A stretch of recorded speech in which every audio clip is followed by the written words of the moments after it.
Have you ever wondered what the most famous poem written by an American is? Maybe you think it's something by Emily Dickinson.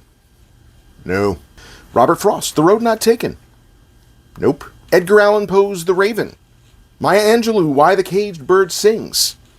It's not even that one song Taylor Swift wrote about her poor decision-making skills when it comes to men. No. Worldwide, the most well-read poem ever written by an American is A Visit from St. Nicholas by Clement Clarke Moore, although you may know it by its first line rather than its actual title. You might have heard of it as "'Twas the Night Before Christmas." Moore wrote the poem for his children and then shared it with some friends, one of whom sent it to the Troy, New York Sentinel, where it was published anonymously in 1823, which demonstrates that the media using sources of dubious authorship is not exactly a new phenomenon.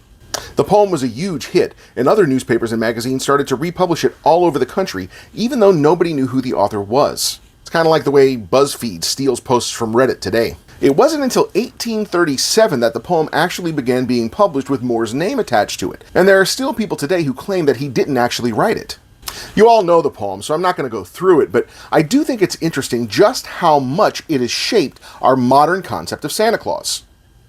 St. Nicholas had long been depicted riding in a sleigh driven by reindeer, but it was Moore who specifically set that number of reindeer at 8. He was also the author who gave them the names that we all know today. On Dasher, on Dancer, on Prancer and Vixen. Now Comet, now Cupid, now Sparky, and Snoop Dogg, and Harry Belafonte.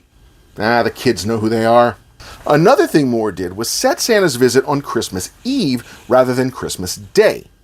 A lot of Protestants at the time were still pretty touchy about celebrating Christmas on December the 25th, which they saw as mostly a Catholic thing. Apparently, celebrating it the day before didn't offend their sensibilities. Hence their nickname, those wacky Protestants. Moore also helped shape the way we visualize Santa, although in this case he borrowed some elements from his buddy Washington Irving, the Legend of Sleepy Hollow guy.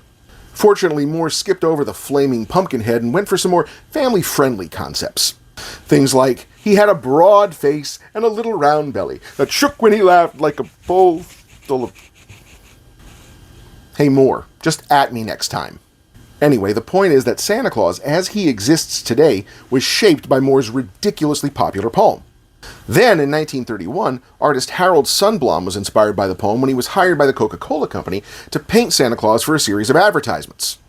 Sundblom was the one who designed the red suit with the white trim that we've all expected to see Santa wearing for almost a century now, the version of Santa that has conquered the world.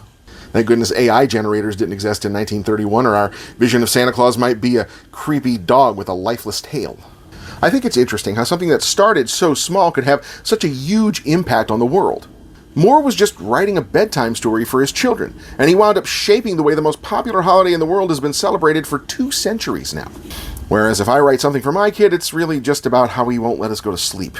Daddy, it's time to wake up! See what I mean?